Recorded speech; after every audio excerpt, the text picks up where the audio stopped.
మళ్ళీ ఒక్కసారి రాష్ట్రంలోని అన్ని వర్గాల ప్రజల్ని ఇప్పటికే ఈ సంవత్సర కాలంగా ఇచ్చిన ప్రతి మాట తప్పుతూ ఇచ్చిన ప్రతి హామీని విస్మరిస్తూ మేమందరం అనుమానించినట్టుగానే ముందు నుంచి కూడా చెప్తున్నట్టుగానే మా పెద్దలు మా పార్టీ అధ్యక్షులు కేసీఆర్ గారు మొదటి నుంచి కూడా చెప్తూ వచ్చినట్టుగానే కాంగ్రెస్ పార్టీ అంటేనే మోసం, దగ, నయవంచనకు పర్యాయ పదం అని చెప్పి మళ్ళొక్కసారి నిన్న తెలంగాణ క్యాబినెట్లో తీసుకున్న నిర్ణయాలతో మళ్ళీ రుజువైంది.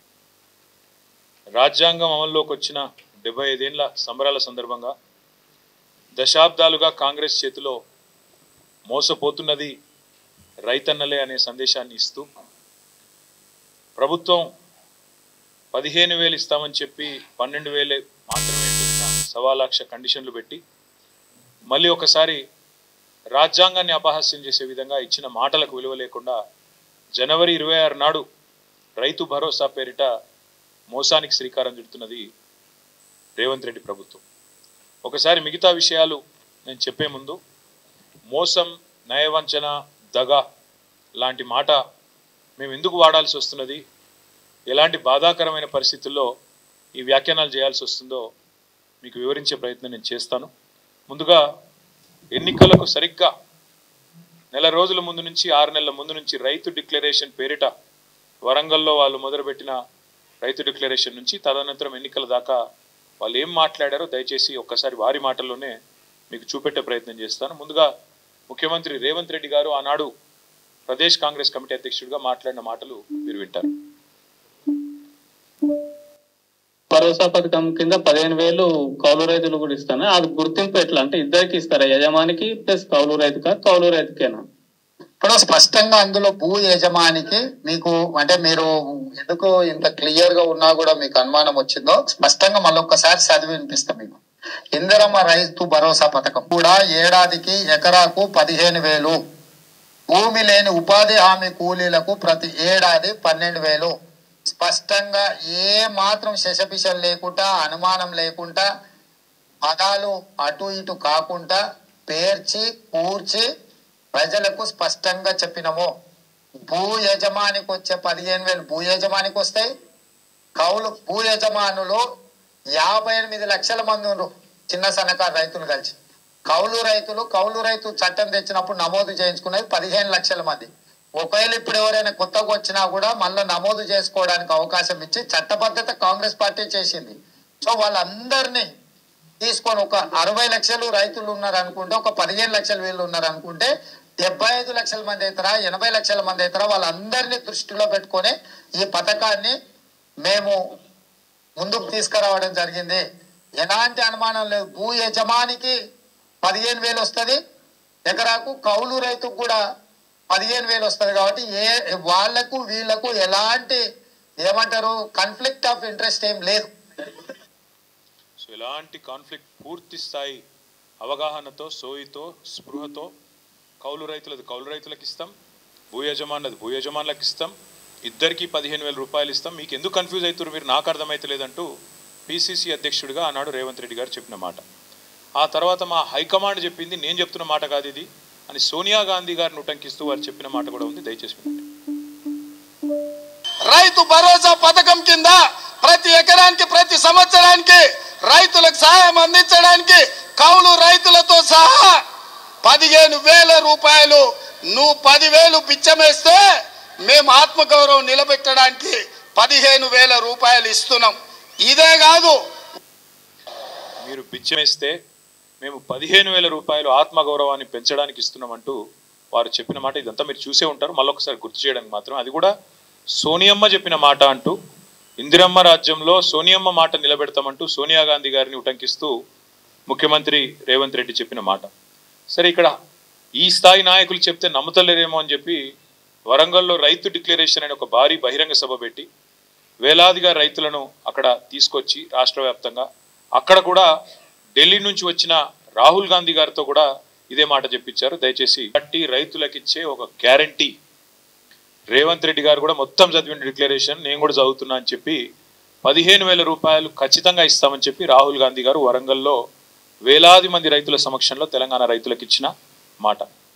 అందుకే ఇవాళ తెలంగాణ ప్రభుత్వం తీసుకున్న ఈ నిర్ణయం ఏదైతే ఉందో 15,000 రూపాయలు ఇస్తాం ఎకరానికి అని చెప్పి ఇవాళ 12,000కే కుదించి సంబురాలు చేయమంటున్న రేవంత్ రెడ్డి ప్రభుత్వం ఖచ్చితంగా తెలంగాణ ప్రజానీకాన్ని తెలంగాణ రైతాంగానికి తీరని ద్రోహం చేస్తున్నది, తీరని అన్యాయం చేస్తున్నది. ఇది ఈ ద్రోహాన్ని ఈ వంచనని తెలంగాణ రైతులు ఎట్టి పరిస్థితిలో మరి క్షమించరు అనేది తప్పకుండా మా పార్టీ యొక్క ఆలోచన.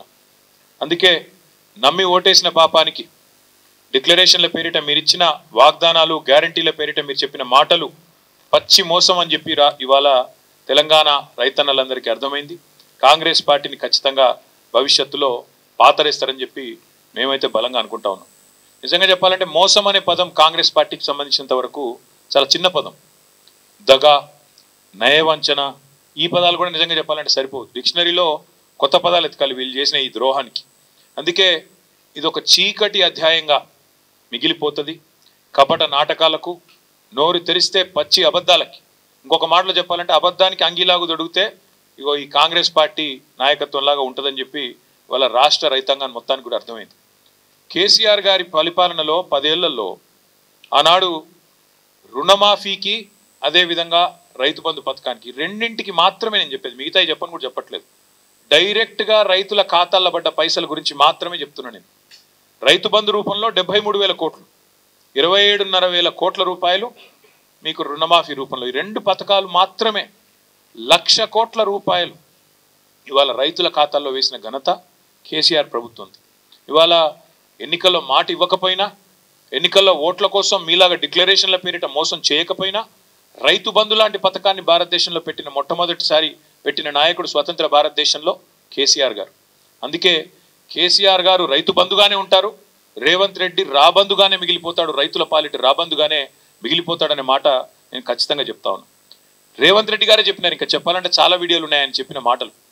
డిసెంబర్ 3కు ముందు తీసుకుంటే 5,000, డిసెంబర్ 3 తర్వాత తీసుకుంటే 7,500 రూపాయలు ఇస్తానని చెప్పి ఆనాడు ఎన్నికల కమిషన్కు ఉత్తరం రాసి రైతు బంధు ఆపి సన్నాయి నొక్కులు నొక్కిన వాడు రేవంత్ రెడ్డి. ఆ రోజు 10,000 రూపాయలు కేసీఆర్ గారు 2 పంటలకు ఇస్తుంటే 3 పంటలకు ఇయ్యవా, 3వ పంటకి ఇయ్యవా అని అవహేళన చేసిన వాడు రేవంత్ రెడ్డి. 10,000ను బిచ్చమన్నవాడు, ముష్టి అన్నవాడు రేవంత్ రెడ్డి. మరి ఇవాళ మేము అడుగుతున్నాం, 10,000ను ముష్టి అంటివి, బిచ్చమంటివి, 15,000 ఇస్తానంటివి, ఇవాళ 12,000కు సరిపడి మళ్ళీ అదేదో గొప్ప విషయంలాగా చెప్పుకుంటే సిగ్గనిపిస్తలేదా నీకని అడుగుతా ఉన్నాం. కనీసం మాత్రం చీమగుట్టినట్టన్నా అనిపిస్తలేదా? ఇచ్చిన మాటలు ఈ రకంగా సిగ్గు లేకుండా తప్పుతుంటే కనీసంగా కూడా ఏం అనిపిస్తలేదా అని అడుగుతా ఉన్నాం. ఓడదాటదాకా ఓడమల్లన్న, ఒడ్డుకెక్కినాక బోడమల్లన్న. ఇక అది కాంగ్రెస్ పార్టీ యొక్క వైఖరి మొదటి నుంచి కూడా. రాహుల్ గాంధీ నుంచి మొదలు పెడితే రేవంత్ రెడ్డి దాకా అందరి వైఖరి అదే. నేను అడుగుతా ఉన్నా రాహుల్ గాంధీని కూడా, కష్టం వస్తే వస్తా అంటివి, ఇది నా గ్యారంటీ అంటివి, పిలువుండ్రి వస్తా అంటివి. వాళ్ళ తెలంగాణ రైతులు అడుగుతున్నారు, రాహుల్ గాంధీ గారు ఎక్కడున్నారు మీరు? అసలు మీ ప్రభుత్వం ఇన్ని మోసాలకు పాల్పడుతుంటే, రైతు భరోసాని కూడా ఇవాళ రైతు నిరాశగా మారుస్తుంటే, రాష్ట్రంలోని రైతాంగాన్ని నయవంచన చేసి గొంతు కోస్తుంటే ఎక్కడ ఉన్నావు రాహుల్ గాంధీ నేను అడుగుతా ఉన్నా. వచ్చే దమ్ముందా? వరంగల్కి వస్తావా? ఏదైనా ఒక గ్రామానికి వచ్చి రైతులతో కూర్చుంటావా? మాట్లాడతావా? కనీసం ఎందుకు ఈ రకంగా మోసం చేస్తున్నదో నీ రేవంత్ రెడ్డి ప్రభుత్వం చెప్పే ధైర్యం ఉందా? మేనిఫెస్టోలో ఇచ్చిన మాటను నిలబెట్టుకున్నందుకు ముందుగా ముఖ్యమంత్రి నుంచి మొదలు పెడితే రాహుల్ గాంధీ దాకా ఖచ్చితంగా తెలంగాణ రైతాంగానికి క్షమాపణ చెప్పాల్సిందే. మీరే ఇచ్చినారు వ్యవసాయ డిక్లరేషన్ అని, మీరే చెప్పినారు మాటలు, బోనస్ అన్నారు, ఇంకోటి అన్నారు, చాలా బోగస్ మాటలు మాట్లాడినారు.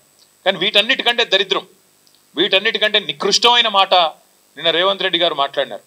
ఇది పేపర్లో రిపోర్ట్ అయింది, దాని ప్రకారమే నేను మాట్లాడుతా ఉన్నా. తెలంగాణ కాకుండా ఉమ్మడి ఆంధ్రప్రదేశ్లోనే బాగుండే ప్రభుత్వ ఉద్యోగులకనే ఒక నికృష్టమైన భావదారిద్రపు మాట తెలంగాణ ముఖ్యమంత్రి మాట్లాడడం అనేది ఇది నిజంగా కూడా తెలంగాణ ఆత్మగౌరవాన్ని కించపరచడమే. అసలు నీకు సిగ్గుందా?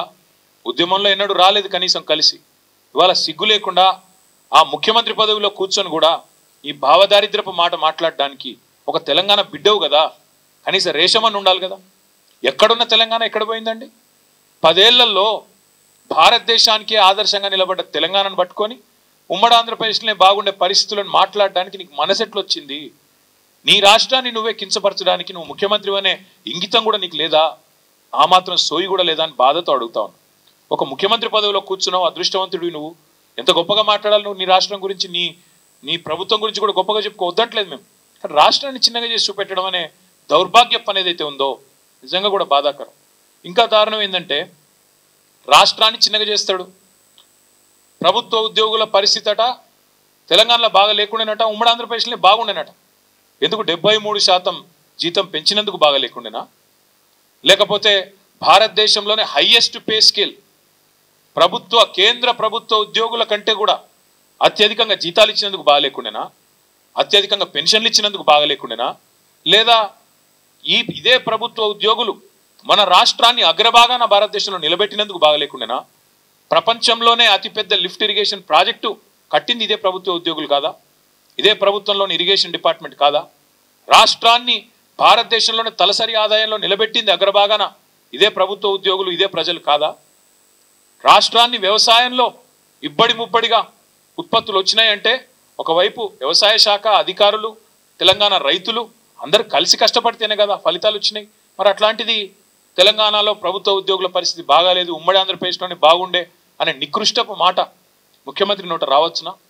ఇవన్నీ కాకుండా పచ్చి అబద్ధాలు చెప్పడమే వీళ్ళు అలవాటుగా మార్చుకున్నారు. ఎందుకు ఇస్తలేవా రేవంత్ రెడ్డి పెన్షన్లు అంటే పచ్చి అబద్ధం. ఎందుకు ఇస్తలేవా రేవంత్ రెడ్డి 100 రోజుల్లో 6 గ్యారంటీలు అంటే ఆర్థిక పరిస్థితి లేదు, దివాలా తీసినది, నాశనం అయిపోయింది, అప్పుల పాలైపోయింది అని దివాలా కోరు మాటలు మాట్లాడుతున్నాడు ముఖ్యమంత్రి. నేను ఇదే ముఖ్యమంత్రి, ఇదే కాంగ్రెస్ పార్టీ నాయకులు ఎన్నికలకు ముందు మీరు అడిగినారు, రిపోర్టర్లు నిలదీసినారు. మీరు I applaud you, I congratulate you. మీరు అడిగినారు సూటిగా, మీరు అడ్డగోలు హామీలు ఇస్తుండ్రు, ఎట్లా అమలు చేస్తారు అని అడిగినరు. అడిగితే ఆ రోజు పెద్ద పెద్ద డైలాగులు కొట్టిండ్రు.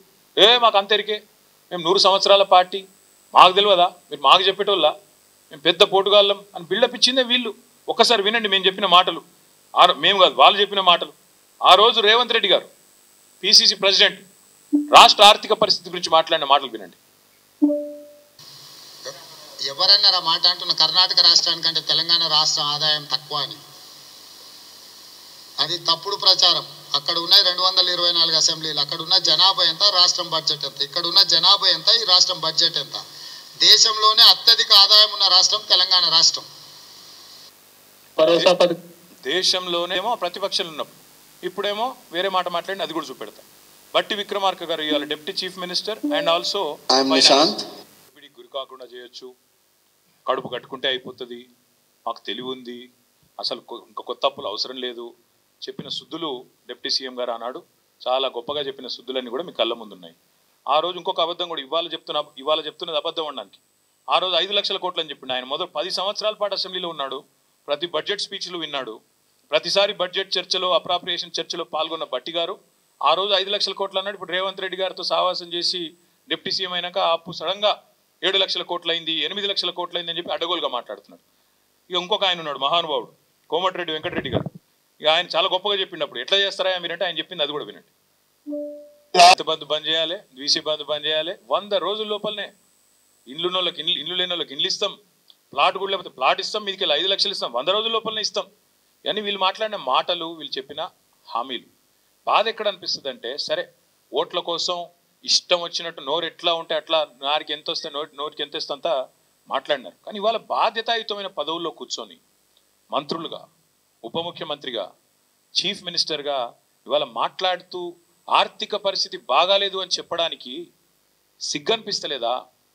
బాగాలేనిది ఆర్థిక పరిస్థితి కాదు, మీ మానసిక పరిస్థితి బాగాలేనిది. మీ మానసిక పరిస్థితి బాగాలేదు. మీకు ఇక్కడ గుజ్జు లేకపోతే మేమేం చేస్తాం దానికి?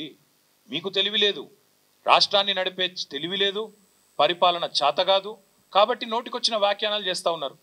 చక్కదిద్దాల్సిన సీట్లో కూర్చొని చేతగాని మాటలు మాట్లాడితే ప్రజలు ఏమనుకుంటారు? మీకు లోన్లు ఇచ్చే ఇన్స్టిట్యూషన్స్ ఏమనుకుంటాయి? దేశంలోని మిగతా పార్టీలు ఏమనుకుంటాయి? మిగతా రాష్ట్రాలు ఏమనుకుంటాయి అనే కనీస సోయి కూడా లేదా? అసలు మిమ్మల్ని కూర్చోబెట్టింది ఎందుకు? ఆ 420 హామీలు మీరు ఏదైతే ఇచ్చినారో వాటిని అమలు చేయండి అని. కానీ మీరేం చేస్తున్నారు? అర్జెంటుగా కేసులు పెట్టండి, రాష్ట్ర ఆత్మగౌరవాన్ని దెబ్బతీయండి, మార్పు పేరిట వేల కోట్ల రూపాయలు ఖర్చు పెట్టండి, పనికి వాళ్ళ పనులు చేస్తూ టైంపాస్ చేయండి అనా మిమ్మల్ని కూర్చోబెట్టింది అక్కడ? కాదు కదా. రైతు భరోసా ఏది, 6 గ్యారంటీలు ఏది? గతంలో ఒక మాట అన్నారు ముఖ్యమంత్రి గారు, ఇప్పుడు ఆ వీడియో ప్లే చేయమంటే చేస్తాను, దగ్గర ఉంది. కడుపు కట్టుకుంటే ఏముందా, ఒక సంవత్సరం కడుపు కట్టుకుంటే 40,000 కోట్లు ఇట్లా ఇచ్చేయచ్చు రుణమాఫీ అన్నావు. మీరందరూ చూసే ఉంటారు. అంటే ఇప్పుడు ఏమైంది మరి? ఈ 420 హామీలు ఏమైనాయి? ఇవాళ ఈ కారు కూతలు ఎందుకు? రాష్ట్ర ఆర్థిక పరిస్థితి బాగాలేదు అనే దివాలా కోరు మాటలు ఎందుకు మాట్లాడుతున్నావు? రైతులను మోసం చేయడానికా, మహిళల్ని మోసం చేయడానికా, పెద్ద మనుషులను మోసం చేయడానికా, లేదా మీ మాటలు నమ్మి ఓట్లేసిన మొత్తం ప్రజలందరినీ మోసం చేయడానికా? ఈ కుంటి సాకులు ఎక్కువ రోజులు చెప్పి తప్పించుకోలేవు. రాష్ట్ర ఆర్థిక పరిస్థితిని ఎవడన్నా ఖరాబ్ చేసిండా అంటే ముమ్మాటికి రేవంత్ రెడ్డి అని నేను ఖచ్చితంగా చెప్తా ఉన్నాను, నిర్ద్వందంగా చెప్తా ఉన్నాను. లేకపోతే చక్కగా పరుగులు పెడుతున్న రాష్ట్రాన్ని, పరుగులు పెడుతున్న హైదరాబాద్ రియల్ ఎస్టేట్ రంగాన్ని, హైడ్రా పేరిట, మూసీ పేరిట దౌర్భాగ్యం అంతా తెచ్చిందే ఈ కాంగ్రెస్ ప్రభుత్వం. మొత్తం వీళ్ళ విధ్వంసకరమైన ఆలోచనలతో, వీళ్ళ చాతగాంతనంతోనే రాష్ట్ర ఆర్థిక పరిస్థితి వాళ్ళ కుదేలైంది. నువ్వే బజార్లో పడి నేను నా ఆర్థిక పరిస్థితి బాగాలేదు బాగాలేదు బాగాలేదు అని 10 సార్లు చెప్తే కొత్త ఇన్వెస్టర్ ఎవడన్నా వస్తాడా? ఉన్నవాడే పారిపోయిండు. 3 పెద్ద పెద్ద పరిశ్రమలు పారిపోయినాయి. కెయిన్స్ అనే పరిశ్రమ పారిపోయింది. మేము కష్టపడి బెంగళూరు నుంచి ఇక్కడికి పట్టుకొస్తే ఆయన గుజరాత్ పారిపోయింది. కార్నింగ్ అనే పరిశ్రమ తమిళనాడు పారిపోయింది. ఫాక్స్కాన్ విస్తరణ ఆగిపోయింది, తమిళనాడులో విస్తరిస్తూ ఉన్నారు. ఎవడొస్తాడండి దివాలా తీసిన రాష్ట్రానికి? నువ్వు ప్రోత్సాహకాలు ఇస్తావో ఇయ్యవో, రేపు రాయితీలు ఇస్తావో ఇయ్యవో, నీ పెట్టిన మాటలకి విశ్వాసం ఎక్కడుంటుంది? ఒప్పందాలు ఉన్న వాటిని నువ్వు ఇష్టం వచ్చినట్టు ఏకపక్షంగా రద్దు చేస్తే ఎవడు పట్టించుకుంటాడు? రాష్ట్రాన్ని విధ్వంసం చేసిందే, ఈ రాష్ట్రాన్ని అతలాకుతలం చేసిందే నీ దివాలా కోరుతనం, నీ భావదారిద్ర్యం. ఈ అన్నింటికి మించి ఆశ్చర్యకరం అనిపించేది, ఒకవైపు ఏమో కొత్త పెట్టుబడులు రానివ్వట్లేదు మీరు, మరొక వైపు ముఖ్యమంత్రి గారు దావోస్ పోతున్నారని తెలిసింది, దాని గురించి మళ్ళీ మాట్లాడతాను నేను. మరొక వైపు 1,38,000 కోట్ల అప్పు ఒక సంవత్సరంలో. కేసీఆర్ గారు అప్పుల పాలు చేసిండు రాష్ట్రాన్ని ఒకవైపు మాట్లాడుతూ, కేసీఆర్ గారు ఆనాటి ప్రభుత్వం మొత్తం 10 ఏళ్లలో 4,17,000 కోట్ల అప్పు చేస్తే ఈ ప్రభుత్వం ఒక్క సంవత్సరంలో 1,38,000 కోట్ల అప్పు చేసింది. అంటే కేసీఆర్ గారి ప్రభుత్వం సంవత్సరానికి 41,000 కోట్ల అప్పు చేస్తే ఈ ప్రభుత్వం దానికి 3.5 రెట్లు ఎక్కువ ఒకటే సంవత్సరంలో 1,38,000 కోట్ల అప్పు చేసింది. నేను అడుగుతున్న, కేసీఆర్ అప్పు చేస్తే ఏం చేసింది కేసీఆర్ ప్రభుత్వం?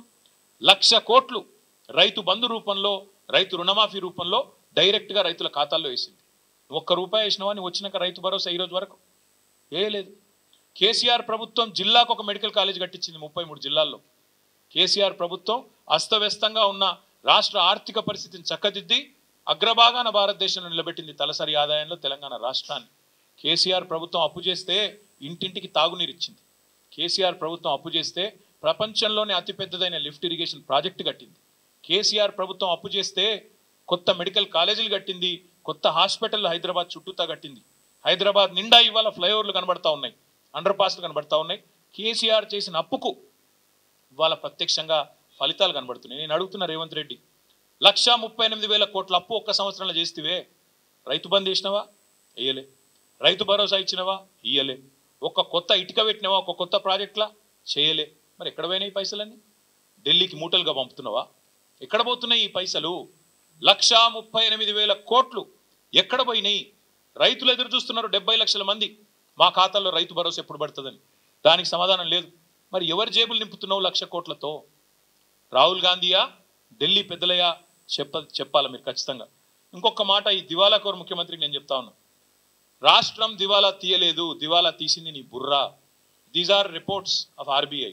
నిన్న ముఖ్యమంత్రి చెప్పిన పచ్చి అబద్ధాలు మీ ముందు పెట్టాలి, ఎందుకంటే ప్రజలకు కూడా తెలవాలా ఈయన మాట్లాడే మాటలు పచ్చి జూటా మాటలు.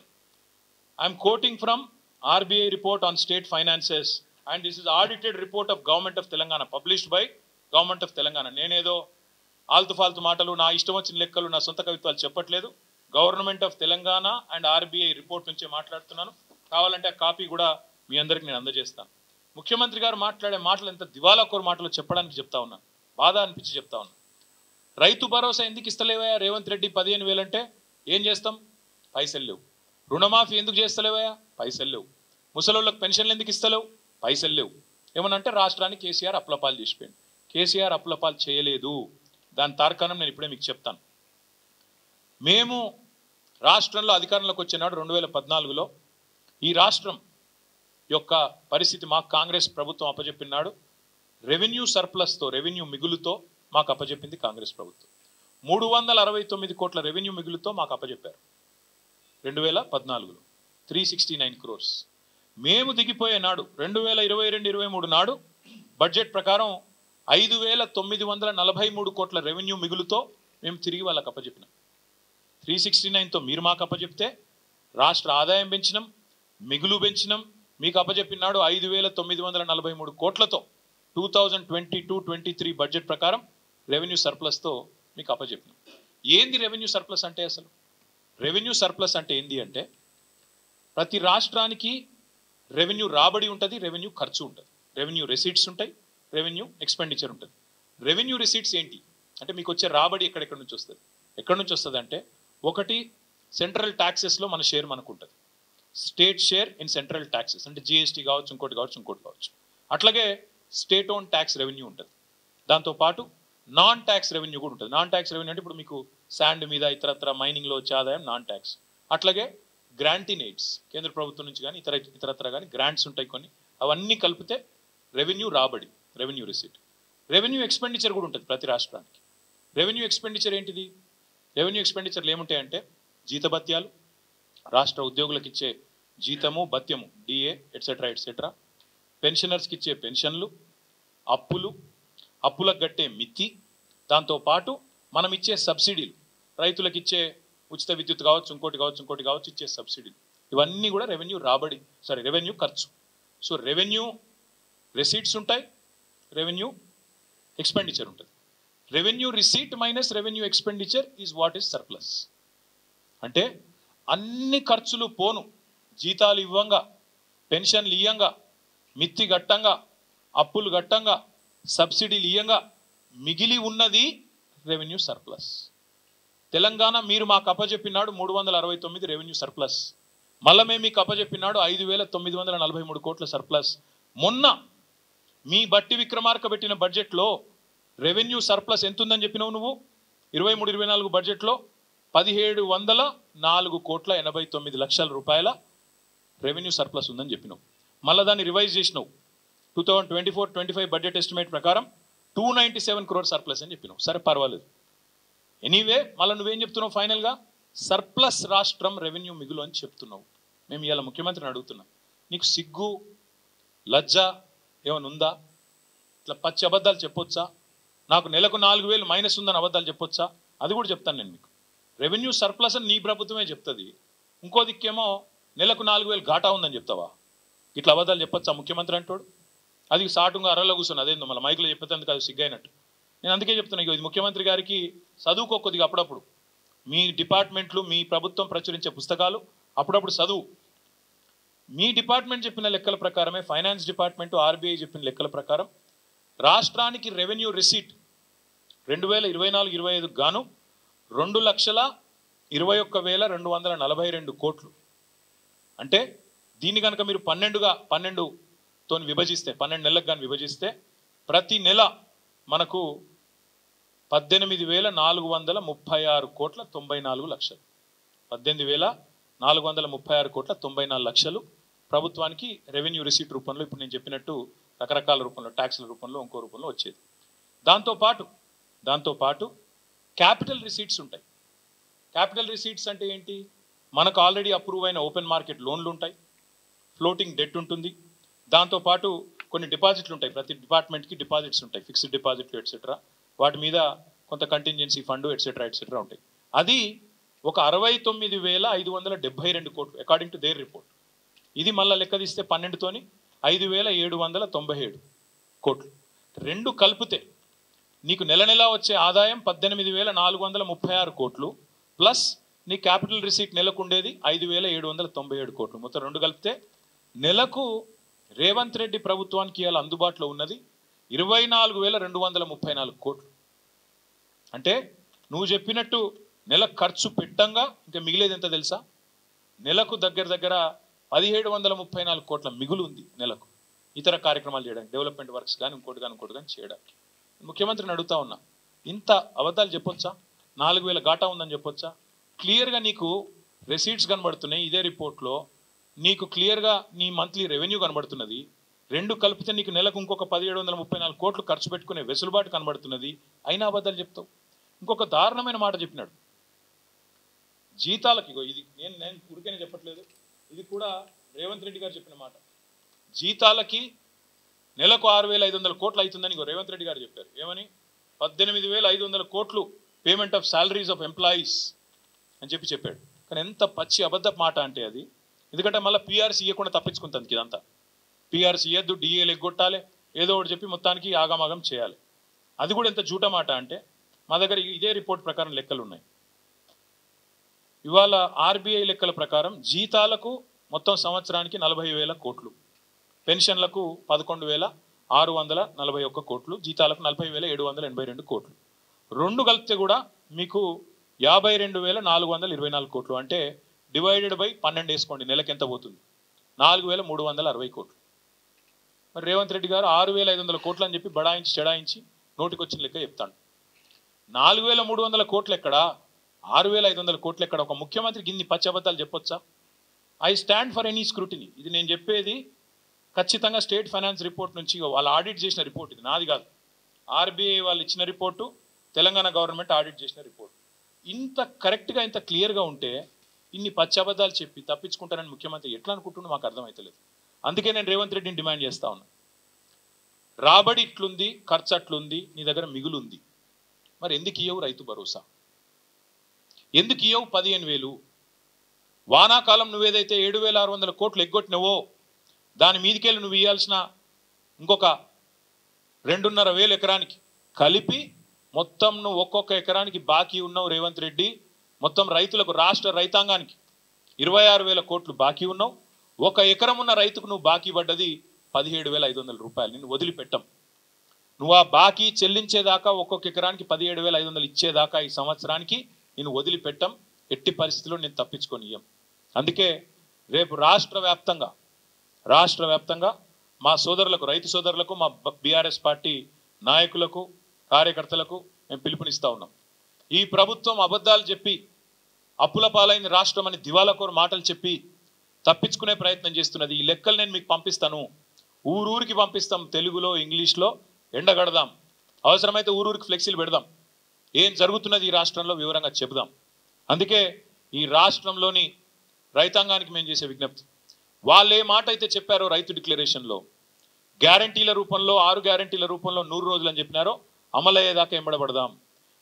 మన అసెంబ్లీ ముంగటున్న గన్ పార్క్ నుంచి మొదలు పెడితే గల్లీ దాకా, అంటే గ్రామం నుంచి మొదలు పెడితే అసెంబ్లీ దాకా ఎంబడబడదాం. ఢిల్లీలో రాజ్యసభ సభ్యులు ఉన్నారు, పార్లమెంట్లో వాళ్ళు కూడా ఎంబడబడతారు. కాంగ్రెస్ పార్టీ మాట నిలబెట్టుకోవాలని అక్కడ వారు కూడా గర్జిస్తారు. ప్రతి ఎకరానికి మీరే చెప్పారు 2 పంటలకు 15,000 ఇస్తామన్నారు. 15,000 ఇచ్చి తీరాల్సిందే. ఇవ్వకపోతే కాంగ్రెస్ నాయకులు ప్రజాక్షేత్రంలో ఎట్లా తిరుగుతారో మేము కూడా చూస్తాం. రైతులకు మేము విజ్ఞప్తి చేస్తున్నాం, పిలుపునిస్తున్నాం. ఈ నయవంచనకు పాల్పడ్డ కాంగ్రెస్ను నిలదీయండి. ఎక్కడికక్కడ కాంగ్రెస్ కార్యకర్తలను, కాంగ్రెస్ నాయకులను అడగండి, కాంగ్రెస్ ప్రజాప్రతినిధులను అడగండి, ఏమైందయ్యా, ఎందుకు అబద్ధాలు చెప్తున్నారు, రాష్ట్రం అప్పుల పాలైందని చెప్పి దివాలాకోరు మాటలు ఎందుకు మాట్లాడుతున్నారు అడగండి. అదేవిధంగా మీకు బాకీ ఉన్న 17,500 రూపాయల ఎకరానికి ఖచ్చితంగా ఇచ్చేదాకా కాంగ్రెస్ పార్టీని ఎక్కడికక్కడ నిలదీయండి అని పిలుపునిస్తా ఉన్నాం. రేపు రాష్ట్ర వ్యాప్తంగా అన్ని మండలాల్లో మా పార్టీ నాయకులు, మా పార్టీ కార్యకర్తలు వివిధ రూపాల్లో రేపు జిల్లాలలో, నియోజకవర్గాలలో, మండలాల్లో ఎక్కడికక్కడ రాష్ట్ర రైతాంగానికి మద్దతుగా, సంఘీభావంగా, ఈ మోసానికి వ్యతిరేకంగా నిరసనలు, కార్యక్రమాలు వివిధ రూపాల్లో చేపడతాం. ఈ ప్రభుత్వం దిగొచ్చేదాకా ఈ నిరసనలు ఒక్కరోజుతో వదిలిపెట్టాం. చూస్తాం, రేపు నిరసన చెప్తాం. ప్రభుత్వం సంక్రాంతి వరకు ఏదైతే వేస్తానంటుందో రైతు భరోసా జనవరి 26 నుంచి ప్రారంభం అంటున్నారు. సంక్రాంతి తర్వాత వీళ్ళు మాట నిలుపుకుంటారా, 15,000 ఇస్తారా, ఇయ్యరా, తప్పకుండా చూస్తాం. అట్లాగే మేము గమనిస్తూ ఉన్నాం జాగ్రత్తగా. పత్తి రైతును మోసం చేసే ప్రయత్నం, కంది రైతులను మోసం చేసే ప్రయత్నం, ఎవరైతే లాంగ్ డ్యూరేషన్ క్రాప్స్ చేసే రైతులు ఉన్నారో 6-7 నెలల పంట, 2వ పంట వేసుకోవడానికి అవకాశం లేని వాళ్ళను మోసం చేస్తారా, వాళ్ళకు కూడా ఇస్తారా చూస్తాం. నిన్న మొన్నటి దాకా ప్రమాణ పత్రం ఇవ్వాల రైతులు అన్నారు. మరి ప్రమాణ పత్రం అడుగుతారా లేదా యథావిధిగా వేస్తారా అది కూడా గమనిస్తాం. హార్టికల్చర్ రైతులు ఉన్నారు, పామాయిల్ రైతులు, నిమ్మ, బత్తాయి, దానిమ్మ, మామిడి, ఇట్లా పెద్ద ఎత్తున లక్షల ఎకరాల్లో సాగు చేస్తున్న రైతులు ఉన్నారు. వాళ్ళకు కూడా ఇస్తారా, ఇయ్యరా చూస్తాం. ఉద్యోగస్తులకు ఇయ్యమని చెప్పి కోతలు పెట్టే ప్రయత్నం చేస్తూ ఉన్నారు. ఉద్యోగస్తులకు భూమితోని సంబంధాన్ని తెంపే ప్రయత్నం చేస్తున్నారు. దాన్ని కూడా తప్పకుండా కనిపెట్టుకుంటాం. వారికి కూడా ఖచ్చితంగా ఇవ్వాలని చెప్పి మేము డిమాండ్ చేస్తూ ఉన్నాం. ఎందుకు చెప్తున్నా ఈ మాట అంటే ఆవేదనతో ఈ పథకం ప్రపంచ చరిత్రలో కాదు, ఎక్కడ కూడా ఏ నాయకుడు ఆలోచించిన ఒక అద్భుతమైన పథకం రైతు బంధు. అట్లాంటి పథకాన్ని ఇలా బొందబెట్టే ప్రయత్నం చేస్తూ ఉన్నారు. మా అంచనా అయితే ఇది కూడా ఇప్పుడు నిన్న చెప్పిన డైలాగ్ కూడా స్థానిక సంస్థల గండాన్ని దాటడానికే తీసుకున్నారు ఈ లైన్. స్థానిక సంస్థల తర్వాత రైతు బంధును బొందబెట్టి భూస్థాపితం చేసి ఏదో అయిపోయింది, రాష్ట్ర ఆర్థిక పరిస్థితి బాగలేదని చెప్పి మొత్తం పథకాన్ని రద్దు చేయడానికి రేవంత్ రెడ్డి ప్రభుత్వం ఇవాళ ఆలోచన చేస్తున్నట్టు మాకు కనబడుతున్నది, కుట్ర చేస్తున్నట్టు మాకు కనబడుతున్నది. అందుకే రాష్ట్ర రైతాంగానికి విజ్ఞప్తి చేస్తూ ఉన్నాం, రైతు బంధు పథకాన్ని కాపాడుకోవాలి అంటే మీరందరూ కథానాయకులు కావాలి. ఎక్కడి వాళ్ళక్కడ రాష్ట్ర రైతులు కథానాయకులు కావాలి. తప్పకుండా కాంగ్రెస్ నాయకులను ఎక్కడికక్కడ నిలదీయాలి. ఎందుకంటే ఇది ఒక మా పార్టీ సమస్య కాదు, నిరంజన్ రెడ్డి గారిదో నా సమస్యనో లక్ష్మయ్య గారిదో కాదు. ఇది రాష్ట్ర వ్యవసాయానికి సంబంధించినంత వరకు రాష్ట్ర వ్యవసాయానికి వెన్నుముకగా నిలబడ్డ, రాష్ట్ర రైతుకు వెన్నుముకగా నిలబడ్డ ఒక మహత్తరమైన పథకానికి సంబంధించిన భవిష్యత్తు యొక్క సమస్య. దయచేసి ఎక్కడి వారు అక్కడ కథానాయకులు కావాలి, నిరసనలో పాల్గొనాలి. రాష్ట్ర ప్రభుత్వం దిగొచ్చేదాకా, ఇచ్చిన మాట నిలుపుకునేదాకా ఈ నిరసనల పర్వం కొనసాగుతుందని చెప్పి తెలియజేస్తూ మీ అందరికి కూడా ధన్యవాదాలు.